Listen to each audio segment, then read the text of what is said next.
En la semana pasada estábamos estudiando la historia de esta guerra que hicieron los israelitas contra los filisteos y decíamos que los filisteos tenían un gran ejército.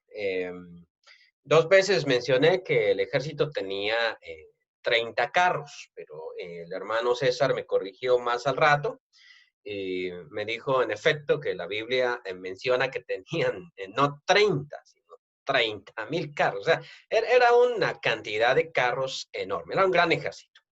Y el Señor dio la victoria por medio de un acto valeroso de este joven que se llamaba Jonatán, que era hijo de Saúl, ¿no? Y ahí precisamente nos habíamos quedado en esa historia porque es bastante larga realmente. Entonces, hasta el momento, los filisteos tenían dominados a los israelitas, y estamos en Primera de Samuel 14, pero igual estamos leyendo el texto aquí por medio de la pantalla, ¿no? Los filisteos tenían dominados a los israelitas y tenían guarniciones en todo Israel. Y cuando los israelitas se rebelaron, porque estaban en una situación muy precaria, ni siquiera tenían espadas, ¿no? Entonces se rebelaron. Jonatán hizo eso, rebelarse y atacó a la guarnición. Y luego entonces se juntaron en contra de Israel, un gran ejército que subió de parte de los filisteos. Pero ese gran ejército fue prácticamente vencido solo por dos hombres, por Jonatán y por su paje de armas, el que le llevaba las armas. Pero es que Jonatán había dicho, y esto se cumplió, que para el Señor es fácil salvar con muchos o con pocos. O sea, si el Señor va a dar la victoria, a Él no le importa si tenemos nosotros un gran ejército o somos solamente dos. Y se lanzó al ataque y el ejército contrario se confundió y el Señor les dio aquella victoria. Y terminábamos con este versículo, que es el versículo 23 del capítulo 14. Así salvó Jehová a Israel aquel día y llegó la batalla hasta Betabel. Pero la historia no ha terminado ahí. Hay otro puntito que comentar que la verdad es largo y por eso es que habíamos frenado el relato acá, que ya llevamos, este sería el tercer miércoles contando la misma historia. Al principio contamos cómo la fe de Saúl se debilitó y ofreció el sacrificio que no debía haber ofrecido. Hizo lo que no debía haber hecho. Luego contamos el gran esfuerzo que hizo Jonatán y ahora vamos a hablar un poquito del ayuno, es un poquito nada más, no es una clase sobre la doctrina del ayuno como tal, pero sí porque viene al caso, dice. Pero los hombres de Israel fueron puestos en apuro aquel día, o sea, derrotaron a los filisteos, iban corriendo tras los filisteos van huyendo y los israelitas van atrás y el texto dice que fueron puestos en apuro, o sea que tuvieron dificultades y va a explicar el texto por qué. Porque Saúl había juramentado al pueblo diciendo, cualquiera que coma pan antes de caer la noche, antes que haya tomado venganza de mis enemigos, sea maldito. Lanzó una maldición y los hizo ayunar a la fuerza. Y todo el pueblo no había probado pan, o sea, estaban hambrientos. Y todo el pueblo llegó a un bosque donde había miel en la superficie del campo, porque hay unas abejitas que crean sus panales entre la tierra y pues fluía la miel ahí, ¿no? Entonces había miel. Entró pues el pueblo en el bosque y he aquí que la miel corría, pero no hubo quien hiciera llegar su mano a su boca porque el pueblo temía el juramento. Claro, era una maldición de parte del rey para quien comiera miel, entonces no comieron. Y con hambre, pues, ¿cómo iban ellos a perseguir a los filisteos si tenían hambre? O sea, estaban debilitados físicamente hablando. Pero Jonatán no había oído cuando su padre había juramentado al pueblo, porque recuerden que él se escapó con su paje de armas para tomar por sorpresa a los filisteos, y en todo esto es que sucede lo que el juramento de Saúl, etcétera. Y alargó la punta de la vara que traía en su mano, recordemos que no tenían lanzas, y la mojó en el panal de miel y y llevó su mano a la boca.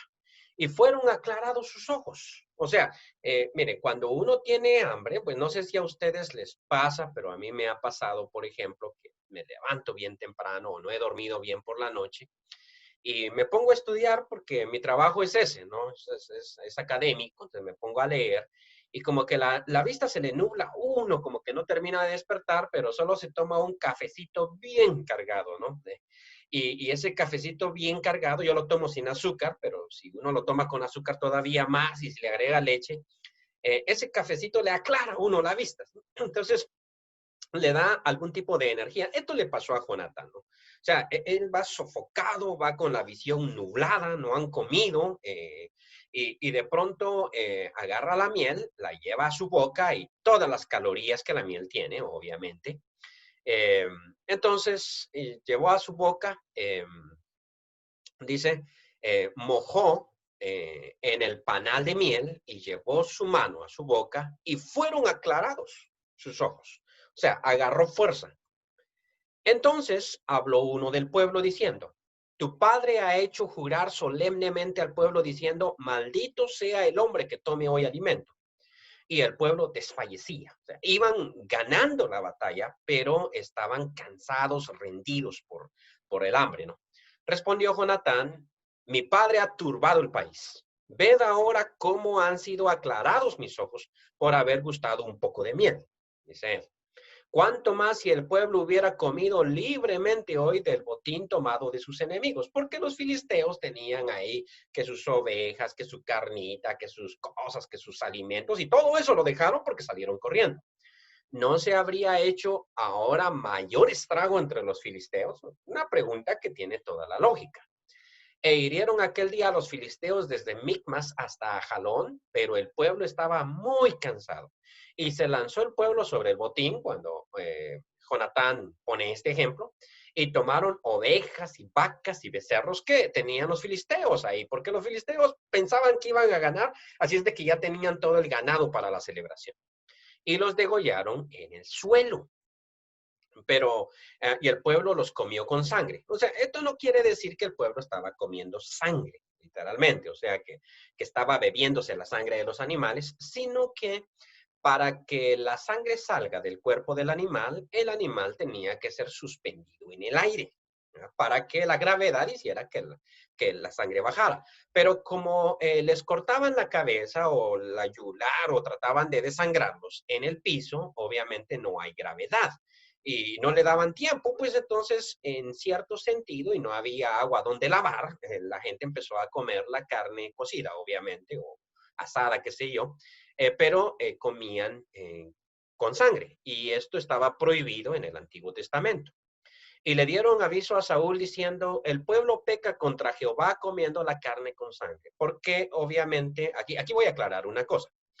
El Antiguo Testamento nunca hace un mandamiento sobre ayunar. O sea, el ayuno no está ordenado en la Biblia, ni en el Antiguo ni en el Nuevo Testamento. No es como el sábado, por ejemplo, que hay un mandamiento, el cuarto mandamiento de los 10 mandamientos, dice que hay que guardar un día como reposo. Nosotros tenemos razones por las cuales no practicamos ese mandamiento. En otro momento podríamos explicarlas. Pero en cuanto al ayuno, no hay ningún mandamiento en la Biblia, ni en el Antiguo, ni en el Nuevo Testamento que el pueblo lo haga. Pero sí había un mandamiento de no comer sangre. Eso sí está en el Antiguo Testamento. Y entonces por eso es que le dijeron a Saúl, no le dijeron quebrantaron tu mandamiento, sino le dicen, le dieron aviso a Saúl diciendo, el pueblo peca contra Jehová comiendo la carne con la sangre. Y él dijo, vosotros habéis prevaricado, rodadme ahora acá una piedra grande. Este Saúl es inteligente. Además, dijo Saúl, esparcidos por el pueblo y decirles que me traigan cada uno su vaca y cada cual su oveja y degolladlos aquí y comed y no pequéis contra Jehová. Porque obviamente al poner la oveja o la vaca sobre la peña, entonces la gravedad iba a hacer que la sangre cayera. Eso es lo que está pasando ahí. Y no pequéis contra Jehová comiendo carne con la sangre. Y trajo todo el pueblo cada cual por su mano, su vaca aquella noche. Y los degollaron ahí. Y comieron, hicieron gran celebración. Y edificó Saúl un altar a Jehová. Este altar fue el primero que edificó a Jehová. Y dijo Saúl, descendamos de noche contra los filisteos y los saquearemos hasta la mañana. Y no dejaremos de ellos ninguno. Y ellos dijeron, haz lo que bien te pareciere. O sea, estaban ganando, así es de que Saúl decide. Dijo luego al sacerdote, acerquémonos aquí a Dios. Y Saúl consultó a Dios, ¿descenderé tras los filisteos? ¿Los entregarás en manos de Israel? Mas Jehová no le dio respuesta a aquel día. Bueno, ¿cómo es que preguntaba Saúl? Esta es una pregunta histórica. ¿Cómo preguntaba Saúl? Aquí no había profetisa o profeta, no es por medio de un profeta, sino es por medio del sacerdote. Y explicamos la vez pasada que el sacerdote tenía una bolsita. Así es como está consultando Saúl. En esa bolsita están dos piedras que se llama el Urim y el Tumim.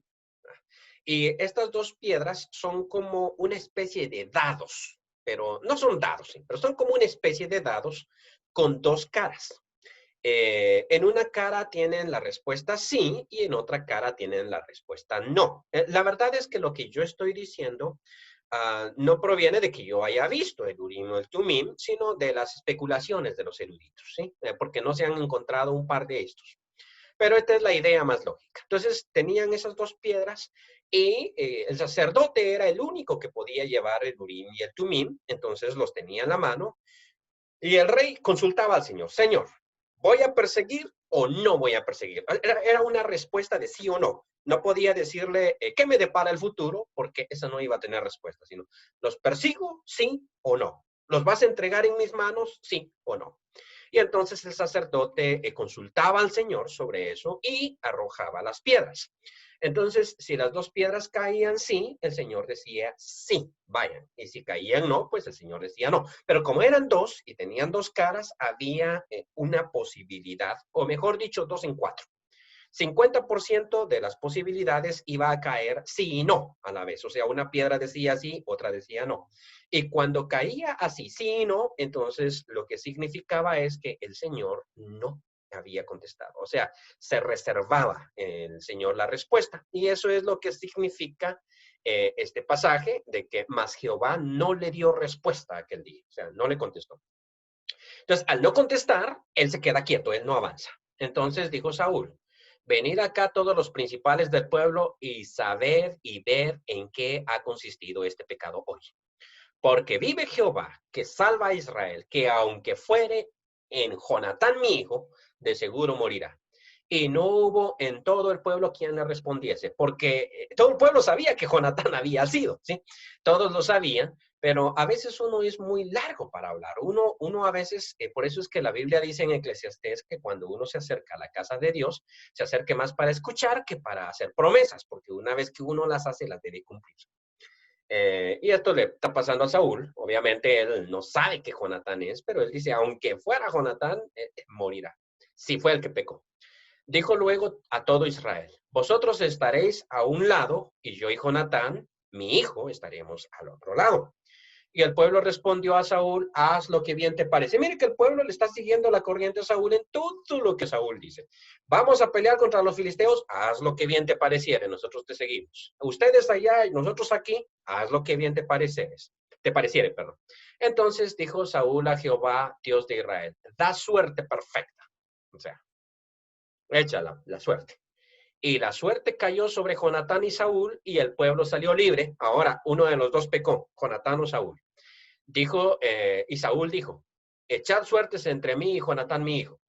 Y la suerte cayó sobre Jonatán. O sea, la suerte guió, tal vez en otro momento podemos hablar de la suerte. Es bastante largo el discurso hoy como para tocar ese punto, pero la suerte cayó sobre Jonatán. Entonces Saúl dijo a Jonatán, declárame lo que has hecho. Y Jonatán se lo declaró y le dijo, ciertamente, o sea, Jonatán es honesto, es sincero, él no va a mentir. Ciertamente le dice, gusté un poco de miel con la punta de la vara que traía en mi mano.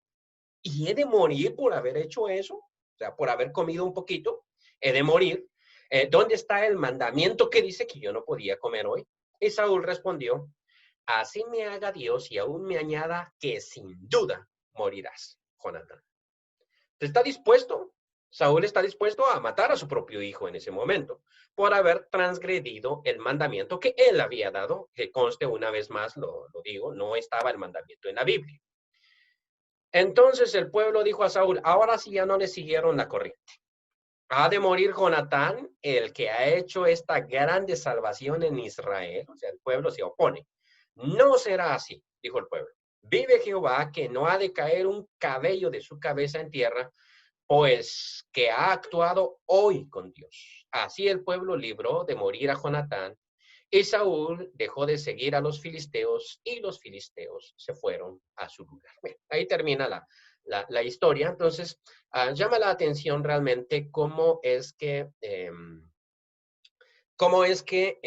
el pueblo le sigue la corriente en todo a Saúl, hasta que Saúl quiere matar a Jonatán. Entonces, el pueblo defiende a Jonatán porque eso es prácticamente un héroe nacional. O sea, él solito con su paje de armas, ustedes se imaginan la situación que tenía el pueblo y en este sentido el pueblo es agradecido porque ellos acompañan a Saúl, pero están temblando del miedo al ver el gran ejército de los filisteos que tienen enfrente. Como miran ese gran ejército, entonces, y luego ven que Jonatán crea una gran victoria, los libra, los protege, y entonces el pueblo dice, oye, pero si sería una gran victoria, ¿cómo es que nosotros hoy vamos a terminar matando al hombre que nos dio la victoria? Eso no puede ser, pero Saúl está dispuesto a todo. Entonces, en medio de esta situación surge una pregunta interesante, o sea, la pregunta sobre el ayuno. Cualquiera que haya en determinado momento sido miembro de otra iglesia, nota una pequeña diferencia aquí entre las iglesias de Cristo y otras congregaciones. La diferencia tiene que ver con el ayuno, aunque esto también se nota, esta diferencia también se nota entre países y países. Por ejemplo, en el caso de Guatemala, que es lo que yo conozco más, las iglesias evangélicas tienden a practicar más el ayuno. Las iglesias católicas practican el ayuno, pero ese ayuno es más ritualista, tiene que ver más con la Semana Santa, con la Cuaresma y con esas cosas. Pero las iglesias evangélicas practican un ayuno ritual religioso y ellos ven que nosotros en la iglesia de Cristo pues tendemos a no practicar el ayuno y ahora es apropiado tocar algunos puntos. El primer punto interesante es cuando nos preguntan, por ejemplo, ¿por qué en la iglesia de Cristo no se reúnen, por decir, un día jueves, un día miércoles o un día martes y hacen un ayuno todos los miembros de la iglesia? Entonces, la primera respuesta que se da a esa pregunta es, bueno, realmente no existe ese mandamiento en las escrituras. Por ejemplo, si existiera ese mandamiento, como sí existe el mandamiento del bautismo, bautizándolos en el nombre del Padre, del Hijo y del Espíritu Santo, o como si existe el mandamiento de la Cena del Señor, haced esto en memoria de mí, o si existe, por ejemplo, el mandamiento de la ofrenda, cada primer día de la semana, cada uno de vosotros ponga aparte algo. Existen esos mandamientos, pero no existe el mandamiento que diga cada primer día de la semana o cada jueves, cada viernes o cada cuando puedan, júntense ustedes a ayunar. Entonces, no existe ese mandamiento. Ahora, cuando uno voltea a ver el Nuevo Testamento, resulta que sí va a encontrar, por ejemplo, a Juan y a sus discípulos ayunando, o a los ministros de la iglesia, por ejemplo, en Hechos capítulo 13, uno los encuentra ayunando, cuando el Señor escogió a Pablo y a Bernabé para la obra misionera. Entonces, ellos estaban ayunando. Entonces, uno se pregunta, ¿de dónde surge esto entonces? Si no hay un mandamiento en el Antiguo Testamento, que les dijera a los judíos, ustedes ayunen, entonces, ¿de dónde vino esa práctica? Bien, la práctica del ayuno vino más que todo de la cultura judía, de la tradición judía. Y tenía en un principio un significado interesante. O sea, esto es, y todavía lo practicamos hoy en día en nuestra cultura. Por ejemplo, cuando X movimiento político quiere que algo cambie ¿cómo se llama en el país? O tenemos el caso, por ejemplo, de un investigador que protestaba contra Cuba. Esto es reciente, la semana pasada. Quería él hablar ante la ONU acusando al gobierno de Cuba por cómo lo han afectado a su hermano y a él, que incluso dice que le inyectaron VIH en la cárcel. No sé si será cierto, pero él quería que la ONU lo escuchara. Entonces, para que la ONU lo escuchara, él hizo una cosa que se llama huelga de hambre. O sea, esto significa no como hasta que me escuchen. Esta es la idea que está presente en el Antiguo Testamento. O sea, ¿qué herramientas tengo yo para rogar a Dios? Entonces tengo una gran necesidad en mi vida, digamos, quiero que el Señor me ayude en tal cosa. Quiero que me dé esto que le estoy pidiendo. Quiero mover al Señor. Y entonces, obviamente, una de las maneras de hacer eso es orar y rogarle al Señor. Pero resulta que el Señor no me escucha. Entonces, cuando el Señor no me escucha, yo practico el ayuno. Y esto es como decir, mira, Señor, estoy realmente muy afligido, realmente sí quiero esto que te estoy pidiendo y por lo tanto lo estoy demostrando por medio de no comer. ¿Ya? No quiero comer para que tú mires mi aflicción y te muevas, ¿ya? O sea, te muevas a actuar. Recordemos, por ejemplo, puntualizando esto que estoy diciendo, el caso de David. O sea, David pecó contra el Señor al tomar a Betsabé, que no era su mujer, era la mujer de Urías Eteo, y la embarazó de un niño. Entonces, la sentencia del profeta, o del Señor por medio del profeta, era que ese niño, fruto de ese pecado, iba a morir. Entonces, el niño nace y el niño se pone grave. Y el Señor le dijo que ese niño va a morir por causa de su pecado. Entonces el niño se pone enfermo y David empieza a rogarle al Señor. Y en medio del rogarle al Señor que por favor lo perdone. O sea, perdóname y perdona al niño, ¿no? En medio de su rogar al Señor, no come. O sea, deja de comer. Esta es la práctica del ayuno, ¿sí? Dejo de comer para que el Señor me escuche. Entonces, el niño al fin murió, ¿no? El niño murió y los siervos no quieren decirle a David que el niño murió porque lo miran afligido, ayunando. Dicen, este ni quería comer, o sea, este está muy afligido. Si le decimos que el niño murió, entonces él pues se va a suicidar, por lo menos, o una cosa así estaban especulando. Pero él, por lo que los siervos decían, les preguntó, por lo que ustedes están diciendo, el niño murió. Sí, bueno, tráigame comida. Y los siervos se quedaron espantados y le dicen, oye, pero si no querías comer cuando el niño estaba vivo, ahora que murió, sí. Y él dijo, sí, porque ahora ya no puedo hacer nada. Entonces vemos que él estaba utilizando este no comer para mover al Señor. O sea, Señor, ayuda, perdóname, etcétera, ¿no? El problema, y visto el ayuno así, es algo que voy a decir, en cierto sentido, no es negativo, es posible dentro de la vida. En mi persona, yo he ayunado en serio, ¿no? Porque hay quienes dicen que ayunan y como un pastor que una vez visitamos con mamá, mi mamá vendía cuestiones plásticas, vendíamos vasos, platos y cosas así en la calle cuando yo era niño. Y entonces llegamos hasta la casa de pastor, porque pastor era nuestro cliente, ¿no? Entonces le fuimos a vender también, era como a las 4 de la tarde, ¿no? Y entonces estaban tomando un cafecito y comiendo pan. Entonces, comiendo pan a las 4 de la tarde. Sí, dijo una de las muchachas, de las hijas, es que más tarde vamos a ir al ayuno. O sea, estoy tomando café con pan porque voy a ir al ayuno. Eso no es ayuno, ¿sí? Porque el ayuno es una privación de la comida y obviamente aquí hay aquí esto como que no cuadra, ¿no? O sea, eso no cuadra. Pero en mi caso, por ejemplo, he hecho ayuno, desayuno, almuerzo y cena. Totalmente. Ahora, ¿por qué he hecho eso en mi vida? Eso es una muy buena pregunta. Lo he hecho un par de veces, no es algo muy recurrente en mí. Entonces, lo he hecho un par de veces y lo he hecho porque en dos veces yo tenía una crisis severa.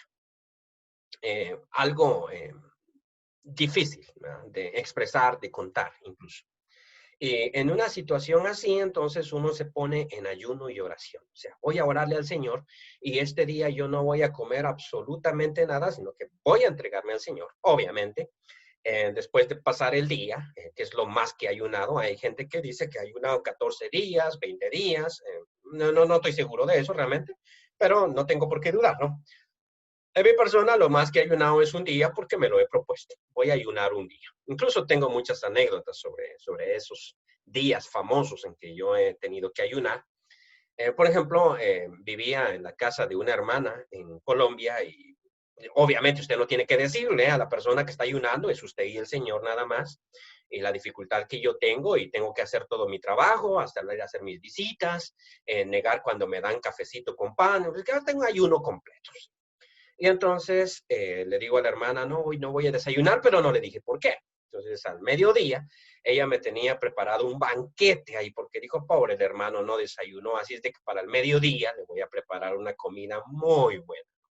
Y entonces le tuve que decir, mira hermana, estoy ayunando, tengo que hacer esto, ¿no? Pues, me vi forzado porque ella había preparado una comida muy importante. Bueno, pero viene la pregunta aquí. Entonces, X personas dicen, mira, vamos a ayunar todos los jueves. ¿Por qué vamos a ayunar y orar todos los jueves? Bueno, vamos a ayunar y orar todos los jueves para que el Señor elimine esta plaga que nos ha mandado. Ok, hay un propósito. Pero a veces las personas contestan, no, solamente vamos a ayunar estos jueves sin propósito. ¿Y eso qué significa? Aquí viene la mala interpretación, que es la que la Biblia aquí está enfatizando. La Biblia no está contradiciendo el ayuno aquí, pero sí esta interpretación equivocada del ayuno. Entonces, las personas dicen, mira, lo que pasa es que yo necesito debilitar el cuerpo para fortalecer el espíritu. ¿Cómo es eso? Que entre más débil está mi cuerpo, mi alma, mi espíritu va a estar mucho más fuerte, mucho más poderosa, mucho más cerca de Dios. Aquí hay un problema, este problema se llama gnosticismo, que está en la iglesia desde mucho tiempo atrás. Y el problema es que dividen al ser humano entre alma y cuerpo radicalmente como si uno fuese enemigo del otro cuando realmente nosotros somos una unidad, o sea, somos alma y somos cuerpo, pero esta alma y este cuerpo están tan entrelazados que cuando uno es afectado, el otro también es afectado. Y esto fue lo que sucedió aquí. ¿Sí? Ellos están haciendo un ayuno, pero están en medio de una guerra. No están como David en su salón, está orando, su niño está enfermo, le traen comida y él dice, cero comida, estoy pidiendo al Señor y estoy ayunando. Pero él no está en guerra. El pueblo aquí está en guerra y de pronto Dios les da la victoria. Muy bien, está la victoria y hay que aprovecharla. Entonces ellos salen corriendo y los filisteos corren más rápido que ellos porque ellos no han comido. Ese es el problema que mira Jonatán. Hasta la vista tenía oscura el pobre Jonatán. Claro, después de toda la batalla que había tenido, obviamente su vista iba a estar oscura. Y cuando prueba la miel, entonces sus ojos se aclaran y él dice, mi cuerpo se fortaleció y mi espíritu también. Y mi espíritu también. Y entonces, si comemos, la derrota hubiera sido mucho más grande, pero por no haber comido, nosotros no hemos podido tener esta victoria.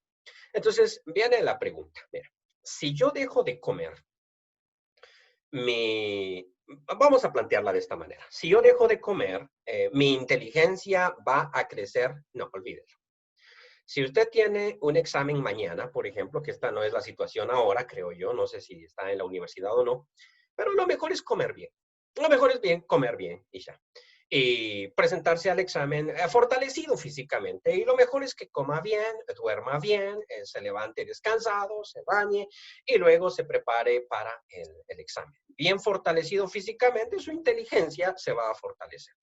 Y sucede exactamente lo mismo. Cuando uno ha satisfecho las necesidades básicas del cuerpo, entonces uno puede estudiar la Biblia y uno la va a comprender mucho más a que si yo estoy hambriento y trato de entender la Biblia, mi mente está pensando más en comida que en entenderla. Entonces mi inteligencia es reducida.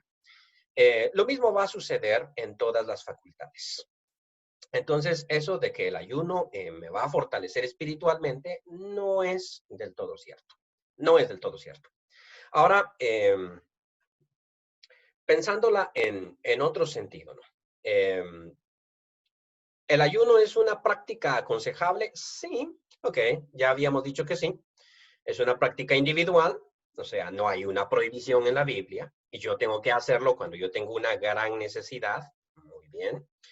Tengo que acompañarla de la oración porque el ayuno solo no tiene sentido. Es totalmente cierto, totalmente correcto.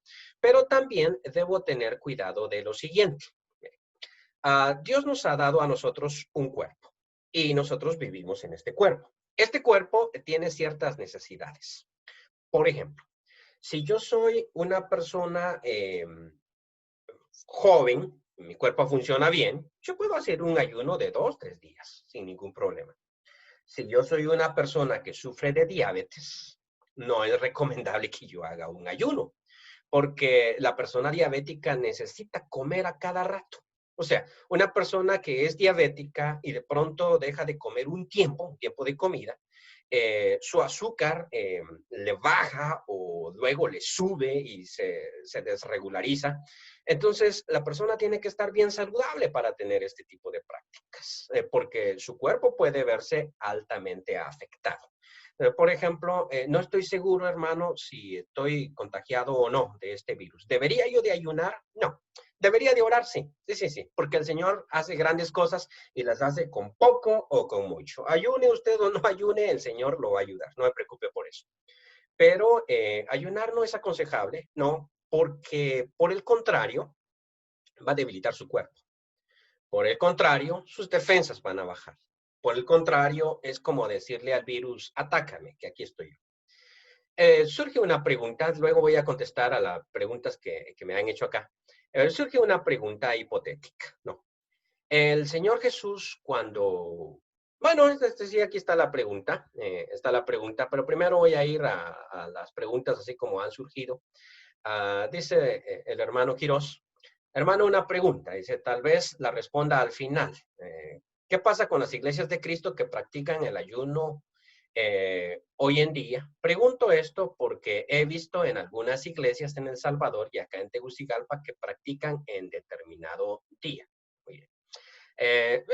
Vamos a decir, primero voy a contestar que cada iglesia de Cristo es autónoma y es dirigida por los líderes que el Señor ha instituido en cada congregación.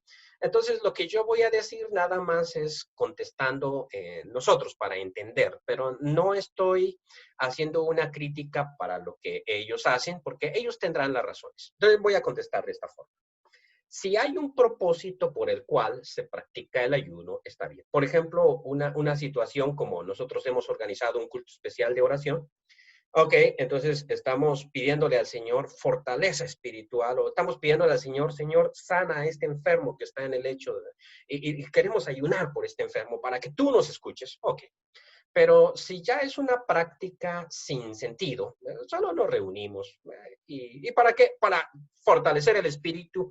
¿Y cómo lo va a fortalecer? Debilitando el cuerpo. Esto ya no es lógico. ¿Sí? Y esto es lo que hacían los monjes medievales. Cuando ellos tenían un mal pensamiento, se daban latigazos en la espalda pensando que si se golpeaban el cuerpo, entonces estos deseos iban a desaparecer cuando realmente no hay relación entre uno y el otro. Ahora, sigo explicando. Es un mandamiento ofrendar, es un mandamiento participar de la cena del Señor, es un mandamiento predicar el Evangelio. Esos son mandamientos de la Biblia. Ayunar no es un mandamiento. Por lo tanto, las iglesias no deberían obligar a sus miembros a hacerlo. O sea, esto es una cuestión muy privada y muy individual. Entonces, si alguien toma la decisión de ayunar, muy bien, excelente, hermano, hágalo usted. A mí, hermano, me funciona, hágalo. Pero cuando ya me dice, hermano Servin, usted tiene que ayunar los jueves junto con la congregación. Entonces, obviamente yo voy a tener que preguntar, ¿es un mandamiento del Señor Jesucristo o es un mandamiento de ustedes? Esta es la pregunta crucial. Porque Jonatán aquí hace la pregunta. ¿Quién dijo eso? ¿Está escrito en la Biblia que yo no debo comer esta miel? ¿O lo dijo mi padre? No, tu padre lo dijo. Mi padre ha trastornado al país, dijo él, y comió. Entonces, uno puede hacer la misma pregunta. ¿Usted me está obligando a mí? ¿Me está diciendo que yo tengo que hacer esto? Por ejemplo, nosotros siempre decimos, hermano, usted tiene que ofrendar. Ahora, lo que no está regulado en la Biblia es la cantidad que usted da. Esto ya depende de cada quien cómo prospera y cómo dispuso en su corazón, pero el hacerlo sí está en las Escrituras. O sea, estoy obligado a ofrendar, pero no estoy obligado a una cantidad. Entonces, si lo ponemos como, bueno, nosotros nos reunimos para ayunar y te invitamos. Si bien, vamos a hacer este ayuno, a ese sentido está bien. Dice la siguiente pregunta, hermano Selvin, dice, cuando Jesús fue bautizado en el Jordán por Juan el Bautista, muy bien, mencionan las Escrituras que el Espíritu de Dios envió a Jesús al desierto. Ajá. Este ayuno de Jesús en el desierto se puede decir que fue como una preparación para el propósito por el cual el Señor, él había venido a la tierra. Bueno, aquí hay mucha tela que cortar en cuanto a este asuntito. Vamos a empezar por aquí. Vamos a empezar por Satanás. Satanás va a tentar a Jesús. Ahora, la pregunta fundamental es, ¿cuándo, eh, ¿cuándo lo va a tentar Satanás? ¿Cuando Jesús está en su máximo punto de fortaleza o cuando está en su máximo punto de debilidad? Yo creo que esta es una pregunta importante. Satanás es astuto. ¿Ya? Entonces él dice, yo no voy a tentar a Jesús cuando él está fuerte. Lo voy a tentar cuando está débil. Y por eso es que el Evangelio dice que él pasó sin comer 40 días y 40 noches. Y cuando pasó sin comer ese tiempo, sintió hambre. Entonces se acercó el tentador y le dijo, si eres hijo de Dios, haz que estas piedras se conviertan en pan. Obviamente, Satanás no lo va a tentar al primer día, ni al segundo, ni al tercero, sino que lo va a tentar cuando en verdad Jesús está al límite de su debilidad, por causa del no comer. Ahora, surge nuevamente la pregunta, ¿no? Ok, entonces Satanás va a aprovechar el momento más débil de Jesús. Sí, porque si su cuerpo está más débil, entonces está más susceptible a caer, a caer en tentación. Se activa constantemente el micrófono de la hermana Karen Cruz, ¿verdad? Para que lo controle ahí. No tiene que activarlo, creo que ella lo activa. Okay. Ella o el bebito, ella o el bebito lo activa, ¿verdad? Entonces, Satanás aprovecha el momento de mayor debilidad. En ese puntito está. Aprovecha el momento de mayor debilidad de Jesús, porque obviamente si su cuerpo está débil, entonces, en cierto sentido, espiritualmente él también está bastante débil.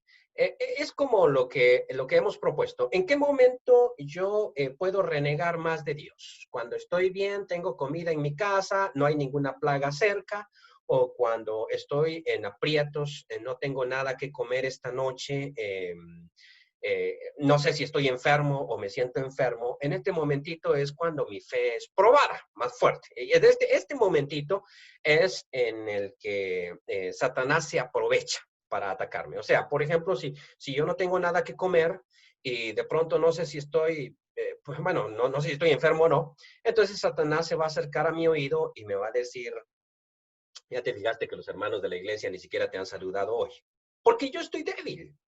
Ya te fijaste que no te quieren. Ya te fijaste, han de estar comiendo muy bien todos ellos y a ti no te han dado nada, ni se preocupan por ti. Este es el momento precisamente que Satanás aprovecha. Entonces lo mismo sucedió con Jesús en el desierto. Ahora, ¿por qué el Espíritu, el hermano lo pone en guío, envió? El hermano pone guío, pleca, envió. Y esto es porque si uno lee el Evangelio de Marcos, dice que el Espíritu lo impulsó al desierto. Ahora, si uno lee el Evangelio de Mateo, suaviza un poco el término y dice, lo guió al desierto. O sea, pero en el griego, o sea, si uno lee el texto en griego, la idea del griego es que el Espíritu lo mandó con un propósito. Esto es importante, sí, porque a veces nosotros tenemos la idea de que después de nuestro bautismo, Dios nos va a cubrir y no va a dejar que nosotros enfrentemos algún tipo de dificultad, como papá alcahuete.